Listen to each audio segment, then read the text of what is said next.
बिस्मिल्लाहिर्रहमानिर्रहीम। अस्सलाम वालेकुम। A1 टीवी के साथ मैं हूं सहर कुरैशी।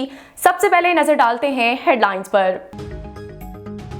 रहीम यार खान कच्चे में डाकुओं के खिलाफ ऑपरेशन में पुलिस को कामयाबी। डकैत गैंग के मजीद 8 करिंदे गिरफ्तार, भारी असला बरामद। गिरफ्तार डाकुओं की तादाद 14 हो गई। 3 डाकू हलाक हो चुके।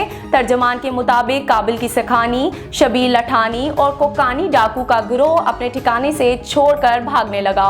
और दूसरी जानिब रवानती कच्चे में पुलिस चौकियों पर गैर हाजिर पुलिस एहलकार के खिलाफ action.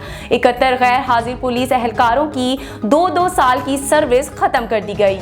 Punjab election state bank को फंड्स की अजरा के हुक्म की आज डेडलाइन। वफाकी हुकूमत के अकाउंट से इलेक्शन कमीशन को 21 अरब रुपए जारी करने का हुक्म दे दिया गया।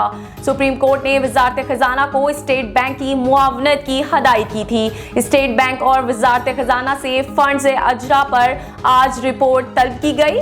इलेक्शन के लिए फंड्स फरहमी की अदालती हुक्म पर कायमा कमेटी खजाना का इजलास आज तलब कर लिया गया।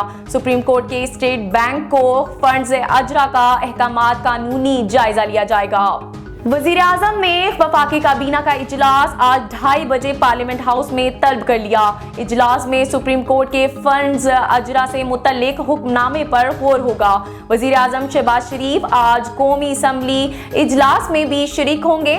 वजीर आजम शहबाज शरीफ फजलुर रहमान से मुफ्ती अब्दुल शकूर की वफात पर ताज़ियत भी करेंगे।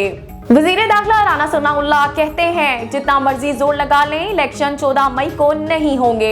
निगरान हुकूमतों की मौजूदगी में मुल्क भर में इलेक्शन इसी साल होंगे। फितने की गलत पॉलिसियों के बायस मुल्क को मुश्किलात का सामना है। IMF कहता है बिजली, गैस, पेट्रोल महंगा और सब्सिडी खत्म करो। मुल्क डिफॉल्ट से बचाया गया। फवाद चौधरी कहते हैं राना सनाउल्लाह चीफ जस्टिस को खुली धमकी दे रहे हैं। मीडिया से गुफ्तगू करते हुए बोले आज स्टेट बैंक पैसे ट्रांसफर करेगा और शेड्यूल के मुताबिक इंतखाबात होंगे। अगर सुप्रीम कोर्ट ने फैसले पर अमल दरामद ना हुआ तो जुडिशरी बैठ जाएगी। फवाद चौधरी ने मौलाना फजलुर रहमान के इल्जाम पर तहकीकात का भी मुतालबा किया है। हेडलाइंस आपने जानी। मजीद अपडेट्स के लिए देखते रहिए A1 टीवी। A1 टीवी, सब पे नजर, अंदर की खबर।